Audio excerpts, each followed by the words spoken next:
Hey guys, welcome back to the channel. Fabrizio Romano here as always to keep you posted on the transfer market. Today guys, several stories to discuss together. I remind you every single day we are here on the channel to keep you updated. So subscribe to the channel, like this video, turn on the notification bell because news are always coming. It's been a busy day, a quite busy day, and so let's recap the latest. Let's update you on some of the stories. Because we should start from Manchester United. Manchester United have opened our day on the market by submitting an official bid for Carlos Baleba. Around £65 million, still not enough to convince Brighton, but the expectation is today, Thursday, to see Manchester United returning to the table of negotiations and try close the deal for Carlos Baleba. So let's see if it's going to happen already this week ahead of the Premier League opening match day, but the deal is absolutely well underway for Carlos Baleba to Manchester United. There is an expectation they will reach an agreement quite soon. The agreement with the player is fully done and completed and with his agents. As I told you, the dream of the player is very clear. Carlos Baleba has been pushing to go to Manchester United. 1 year ago, August 2025, I came here on the channel, I told you the deal is not possible for now because Brighton at that time didn't want to open doors to Carlos Baleba to join Manchester United, but I told you, keep an eye on 2026 because Manchester United are in love with the player.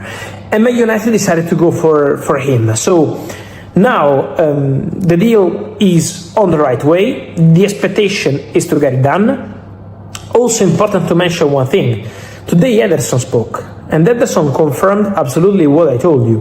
Ederson said the deal was done with Manchester United. Everything was agreed. I did the medical. It was fine. Then I don't know what happened, Ederson says.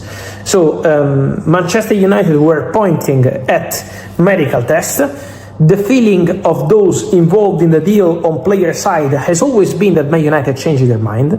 So we can only respect these 2 points of views. The player today was speaking for the very first time about that and was quite surprised, but Man United already decided to move on. Man United signed Andrei Santos, Yuri Tielemans, and the expectation is for the next one to be Carlos Baleba. So on that way, and then Man United to do more, because Man United are not done yet on the market, and this is the way to go for a left back, and let's see what happens up front if Zirze leaves. So it could be 2 more signings after Baleba for Manchester United. 1 left back, I would say almost guaranteed, and then 1 more striker only if Zirze leaves.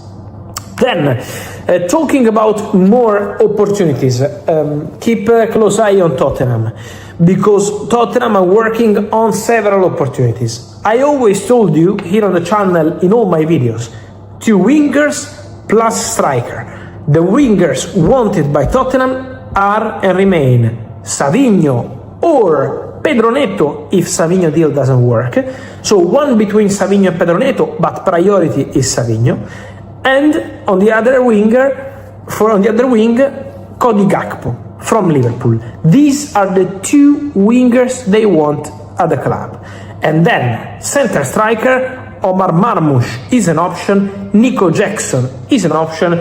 I don't have any confirmation on the name of Victor Osimhen that was going around in the recent days and weeks. So this is the situation about Tottenham Hotspur. There have been contacts today, Tottenham, Manchester City about Savinho, also about Omar Marmoush. I expect more conversations.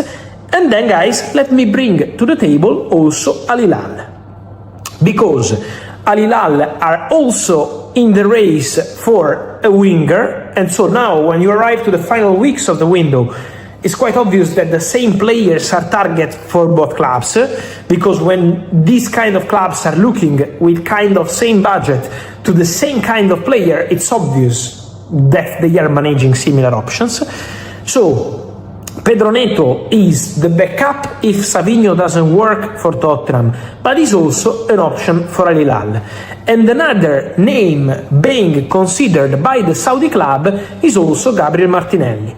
Gabriel Martinelli's preference would be to stay in Europe, but from Saudi, Al Hilal are showing some interest.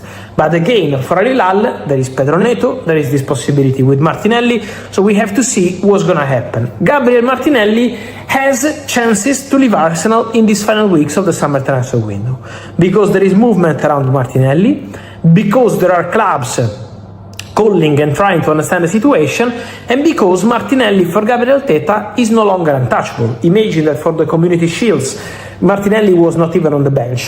Then it's fair to say that the bench was selected with few players, so Arteta could not include the whole squad.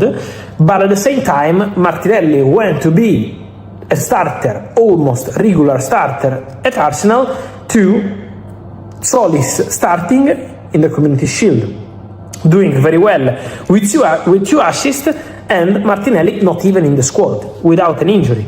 So you can understand that Arsenal are open to considering opportunities for him. Then more to say, guys, I wanted to clarify something on three situations. First one, exclusive story of the afternoon.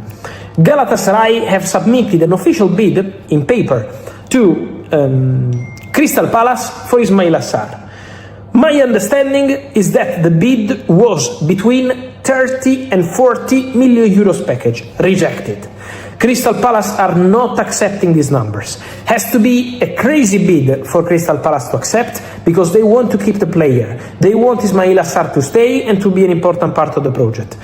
Then Ismaila Sarr is not closing doors to Galatasaray. My understanding is that Ismaila Sarr could be open to the move, but Crystal Palace really want him to stay and really want him to be an important part of the project. So now let's see if Galatasaray will try again, but for sure Ismaila Sarr is a topic to follow in the next days and in the next week.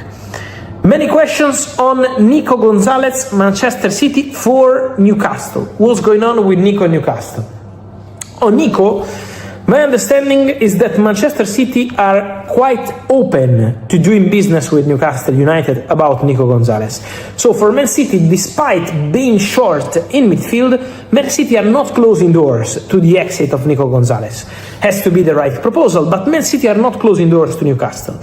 The point here is what the player wants to do, because from what I'm told, the player is still convinced he can be an important player at Man City and he can give his best to Manchester City now with this midfield reshape. So at the moment, the point is on player side. City could be open to let him go for the right money, but at the moment with Nico, he's convinced he can do more at Manchester City. So let's see what's going to happen also with this one for Newcastle in terms of new midfielder. And then I also want to clarify something on Julián Álvarez, because, guys, today also the director and the president of Atletico Madrid, the director Alemani and the president Cerezo made clear that Julián, again, is not for sale. The president said Barcelona knew since May that the player is not for sale.